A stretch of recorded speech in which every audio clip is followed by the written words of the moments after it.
Greetings, everyone, and welcome to part 35 of Twilight Princess. In this video, I'm going to be going around Hyrule and using the spinner to essentially get myself some heart pieces. Don't worry, there are only 2 spots where I can do this, so yeah. And then we will move on and start the journey to our next mirror shard, yeah. And while I am gathering the heart pieces, well, I'm going to be talking about the cutscene that played near the end of part 34. You know, the one that revealed that Ganondorf is once again the main villain. I mean, there's nothing wrong with Ganondorf being the main villain. I mean, he's essentially the main villain of the Zelda series, yeah? But, every once in a while, there's usually a villain that doesn't, well, that threatens the world. That is not Ganondorf. I mean, there's Majora, for starters. There's Vati, yeah? And, I mean, just maybe for this epic 3D adventure, maybe Zant could have been the main villain, but no, it has to be Ganondorf because, well, you gotta have that Zelda trifecta, you know what I'm saying? I mean, this is considered the biggest case of hijacked by Ganon, but what are you going to do? It's how the developers wanted it, but yeah. So what is Ganondorf's story in this? Well, how did he end up getting well, essentially sent to the Twilight Realm in the first place and all that? I mean, we saw him chained up and executed, but how did he get captured in the first place? Well, it all started with Ocarina of Time. Yeah. Well, what happened was Ocarina of Time happened, the game happened, the events happened. Link defeated Ganondorf, and he was sent into the Sacred Realm, never to bother anyone again, until he breaks out sometime later to harass the Wind Waker Link. Yeah. Anyway, after the Hero of Time essentially saved Hyrule for a while, Zelda, feeling guilty, decides to send Link back into his childhood to regain his lost years. And, yeah. And, Link gets sent pretty far back. In fact, so far back, he hasn't met Zelda yet. Yeah. So, using his knowledge of the future, the Hero of Time warned everyone about Ganondorf's plot to essentially take over the Sacred Realm and steal the Triforce, and thus the plot was prevented, and it led to his failed execution at the hands of the sages. So, yeah. Now, we saw in that cutscene that Ganondorf still got the Triforce of Power. How, you may ask? Well, I've been saying this throughout all my Zelda videos about this whole split timeline and how this whole Triforce mess has come about. Now, this is my theory. I don't know if it's true with everyone, but I'm going to give it a crack. Alright? Okay, blah, blah, blah, blah, blah. Ocarina, Ganondorf touched the Triforce. He gets the Triforce of Power. Link gets the Courage, and Zelda the Wisdom. And yeah, the ending happens.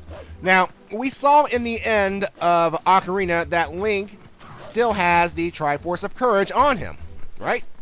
Right. So,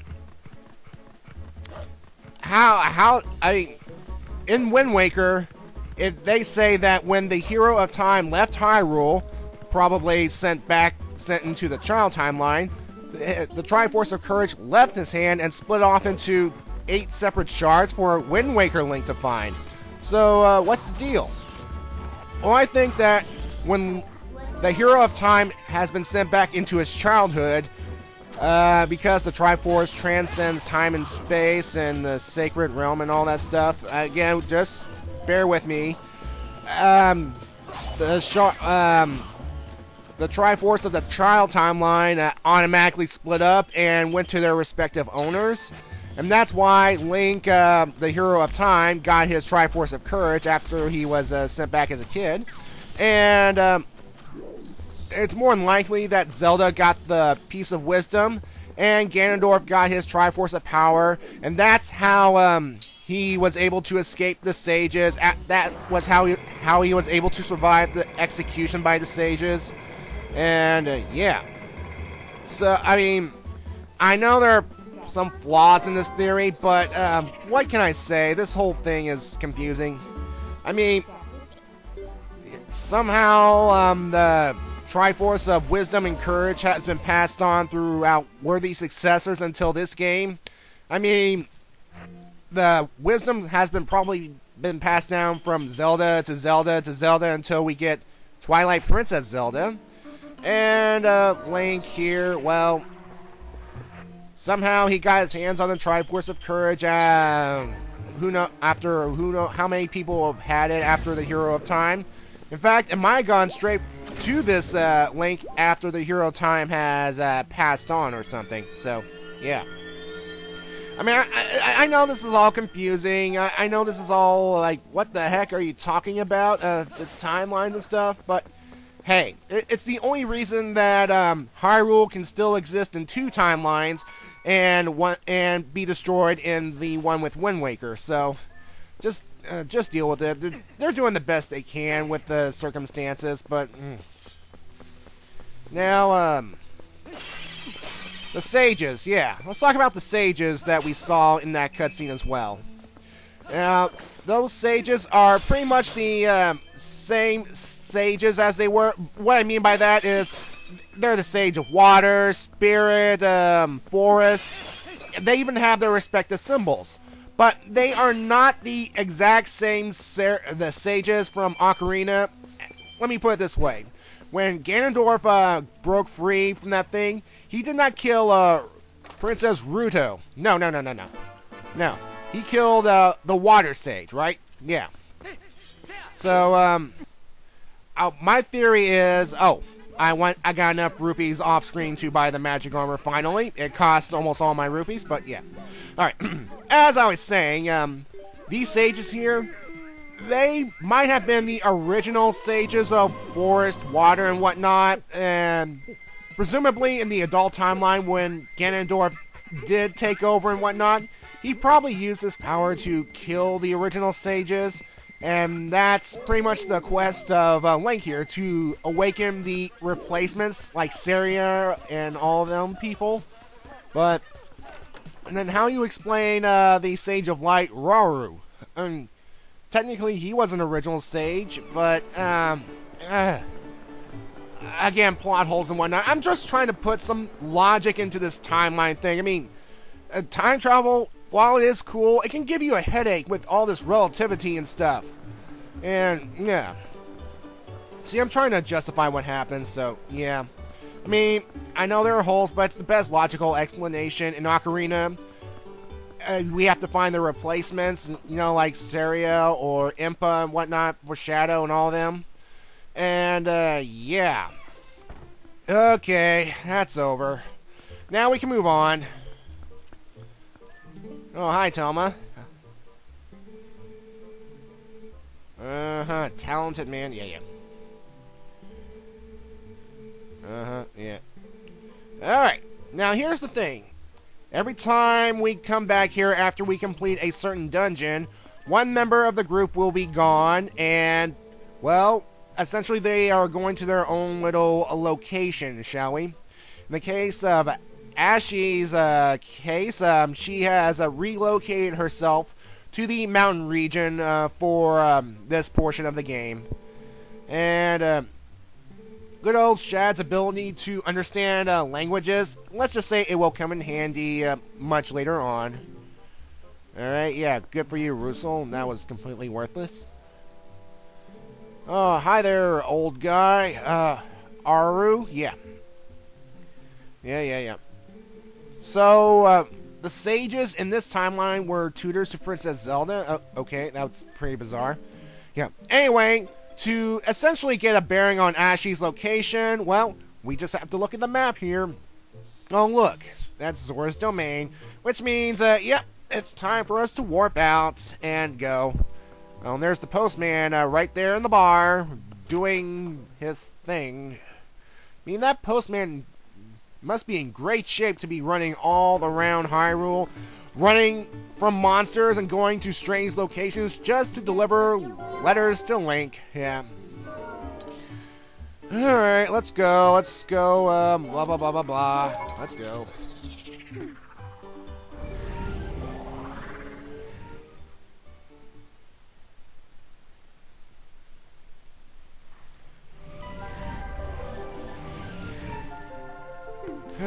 So why does the warp point have to be over water? I just don't know. I'm sorry, folks. Don't worry, we're starting to move on. We're starting to move on to a brand new location. Yeah, it's our next brand new location, in fact.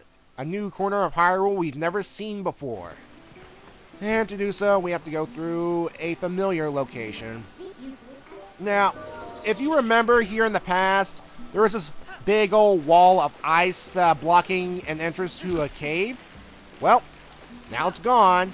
And, well, what the Zora soldiers will tell us is that a big monster has been seen around here lately, and that's why the guard has increased security.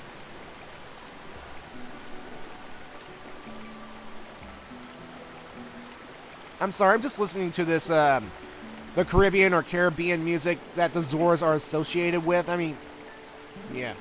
And I still do not take their helmets seriously. They're goofy looking. I mean, if you want to be threatening, have the helmets shaped like piranhas or something. Ugh. Not threatening. The enemy will laugh at you, I swear. Okay. Alright, new location, away. And wouldn't Link freeze after being in water? But again, it's just a video game. I should just roll with it. Blah, blah, blah, blah. And here we are. A brand new setting. And dramatic reveal. Snowpeak. And enjoy this cutscene with Ashy here.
So, Ashy cannot proceed onward thanks to a heavy blizzard.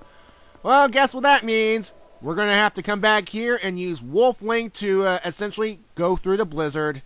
Yeah, another missed opportunity for one of the members of the group to accompany Link, you know, join him in his quest. I mean, I've been saying it before, and I'm going to keep saying it. Missed opportunity. I mean, sure, we're supposed to play the hero. Sure, we're supposed to be, well, all that good, all that awesome. But even Link needs help every now and then. I mean, I'm going to say it before. I'm going to say it again. He could have introduced the group to Midna. They could help. He could help explain the situation with the whole Twilight invasion thing. Perhaps they'll be more understanding if they see Link transform into a wolf. But no. It has to be all secret. Yeah, Link's essentially a superhero of the medieval time and whatnot. So yeah. So by showing the sketch to a random Zora guard, he will say that Prince Rallis has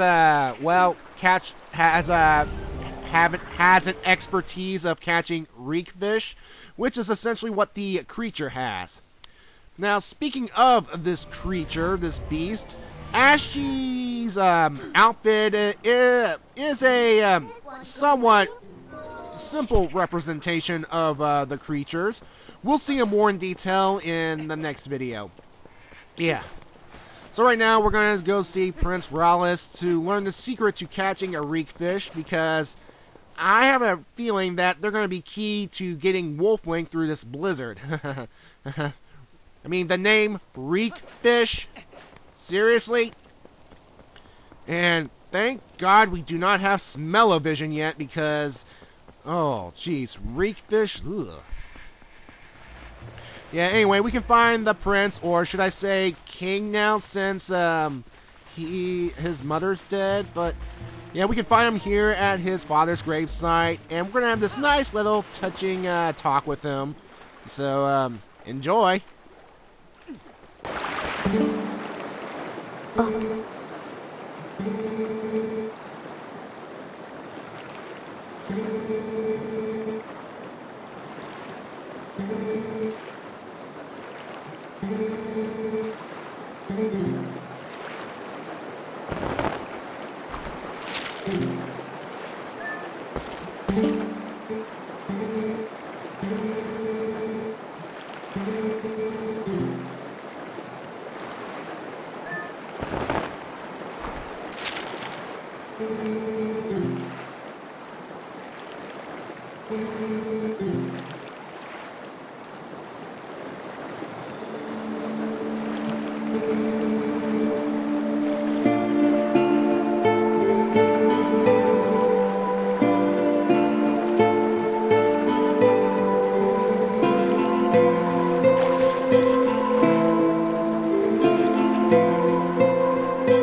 You know, if the Zora had a reek fish catching contest, the prince probably won every time due to him being a cheater, using their favorite bait as an earring.